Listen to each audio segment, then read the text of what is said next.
Hi everyone, ಹೇಗಿದ್ದೀರಾ? ಎಲ್ಲರೂ ಚೆನ್ನಾಗಿದ್ದೀರಾ ಅಂತ ಅನ್ಕೋತೀನಿ. ಇವತ್ತಿನ ರೆಸಿಪಿ ಅಂತೂ ತುಂಬ ಹೆಲ್ದಿಯಾಗೂ ಐತೆ, ತುಂಬ ಟೇಸ್ಟೂ ಇರುತ್ತೆ, ಬೇಗನೂ ಆಗುತ್ತೆ. ಯಾವ ಥರ ಮಾಡಬೇಕಂತ ತೋರಿಸ್ತೀನಿ ಫ್ರೆಂಡ್ಸ್.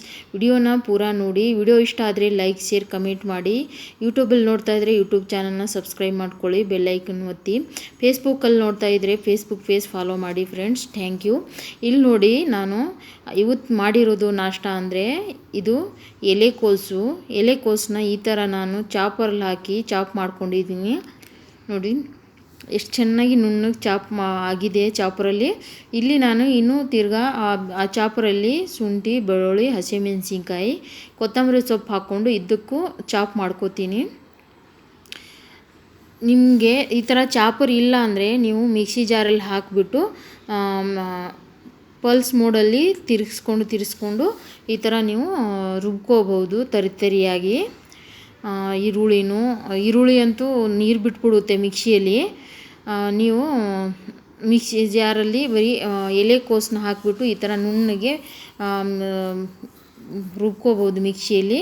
ಇವೆಲ್ಲ ನಾನು ಚಾಪರಲ್ಲಿ ಹಾಕೇ ಚಾಪ್ ಮಾಡ್ಕೊಂಡಿದ್ದೆ. ಈರುಳ್ಳಿ, ಆಮೇಲೆ ಎಲೆಕೋಸು, ಇದು ಶುಂಠಿ, ಬೆಳ್ಳುಳ್ಳಿ, ಹಸಿಮೆಣಸಿನ್ಕಾಯಿ ಎಲ್ಲ ಎಷ್ಟು ಚೆನ್ನಾಗಿ ನುಣ್ಣಗಾಗಿರುತ್ತೆ ನೋಡಿ. ರುಚಿಗೆ ತಕ್ಕಷ್ಟು ಉಪ್ಪು ಹಾಕ್ಕೊಂಡೆ.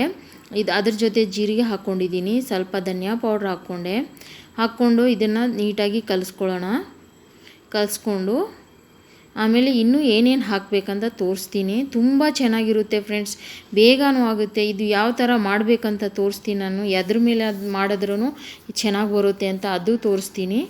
ವಿಡಿಯೋನ ಫುಲ್ ನೋಡಿ. ಇಲ್ಲಿ ನೋಡಿ, 1 ಕಪ್ ಅಷ್ಟು ಆಗುವಷ್ಟು ನಾನು ಅಕ್ಕಿ ಹಿಟ್ಟು ತೊಗೊಂಡಿದ್ದೀನಿ. ಅರ್ಧ ಕಪ್ಗಿಂತ ಸ್ವಲ್ಪ ಕಮ್ಮಿ ಕಡಲೆ ಹಿಟ್ಟು ಹಾಕ್ಕೊಂಡಿದ್ದೀನಿ. ಅರ್ಧ ಕಪ್ಪು ಇದು ಜೋಳದ ಹಿಟ್ಟು ಹಾಕ್ಕೊಂಡಿರೋದು.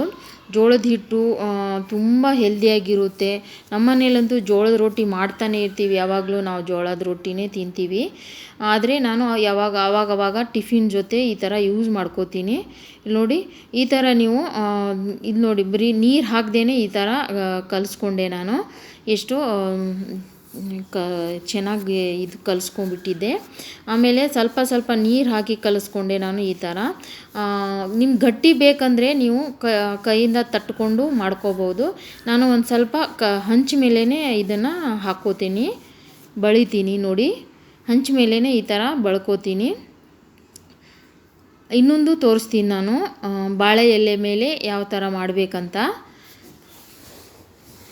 ಸ್ವಲ್ಪ ಮುಚ್ಚಿಬಿಟ್ಟು ಇದನ್ನು ಬೇಯಿಸ್ಕೊಂಡ್ರೆ ಆಯಿತು, ಇದು ಆಗೋಗುತ್ತೆ. ಹಂಚ ಮೇಲೆ ಈ ಥರ ಹಾಕಿ ತೋರಿಸ್ದೆ. ಇನ್ನೊಂದು ಬಾಳೆ ಎಲೆ ಮೇಲೆ ಯಾವ ಥರ ಮಾಡಬೇಕಂತ ತೋರಿಸ್ತೀನಿ. ತುಂಬ ಚೆನ್ನಾಗಾಗುತ್ತೆ. ಇಲ್ಲಿ ನೋಡಿ, ನಾಷ್ಟಕ್ಕೂ ತಿನ್ಕೋಬೋದು, ಇಲ್ಲ ಯಾವ ಟೈಮಲ್ಲಾದರೂ ತಿನ್ಕೋಬೋದು. ಇಲ್ಲಿ ನೋಡಿ, ಬಾಳೆ ಎಲೆ ಕೆಳಗಡೆ ಹಾಕ್ಬಿಟ್ಟು ಅದು ಈ ಮಿಶ್ರಣ ಹಾಕಿ ಮೇಲೆ ಒಂದು ಪ್ಲಾಸ್ಟಿಕ್ ಪೇಪರ್ ಇಟ್ಬಿಟ್ಟು ಈ ಥರ ನಾನು ಇದನ್ನು ತಟ್ಕೊಂಡು ಈ ಥರ ಹಾಕ್ಕೊಂಡ್ರೆ ಇದು ಚೆನ್ನಾಗಿ ಬರುತ್ತೆ. ಇದ್ರ ಮೇಲೆ ಬೆಣ್ಣೆ ಹಾಕ್ಕೊಂಡಿದ್ದೆ. ನೀವು ತುಪ್ಪನಾದರೂ ಹಾಕ್ಕೊಳ್ಳಿ, ಇಲ್ಲ ಎಣ್ಣೆ ಹಾಕ್ಕೊಂಡು ಮಾಡ್ಕೊಳ್ಳಿ, ತುಂಬ ಚೆನ್ನಾಗಿರುತ್ತೆ. ಇದ್ರ ಜೊತೆ ನಾನು ಚಟ್ನಿ ಮಾಡಿದ್ದೆ, ಕಡಲೆ ಬೀಜದ ಚಟ್ನಿ. ನೀವು ಎದ್ರ ಜೊತೆನಾದರೂ ಮಾಡ್ಕೊಂಡು ತಿನ್ಕೋಬೋದು, ಚೆನ್ನಾಗಿರುತ್ತೆ ಹೆಲ್ದಿಯಾಗಿ. ಇನ್ನು ಇದರಲ್ಲಿ ಎಲ್ಲ ಹಾಕಿದ್ದೀನಲ್ಲ, ನೀವು ಹಂಗೆ ತುಪ್ಪದಲ್ಲೇ ತಿನ್ಕೋಬೋದು. Thank you for watching. Bye bye.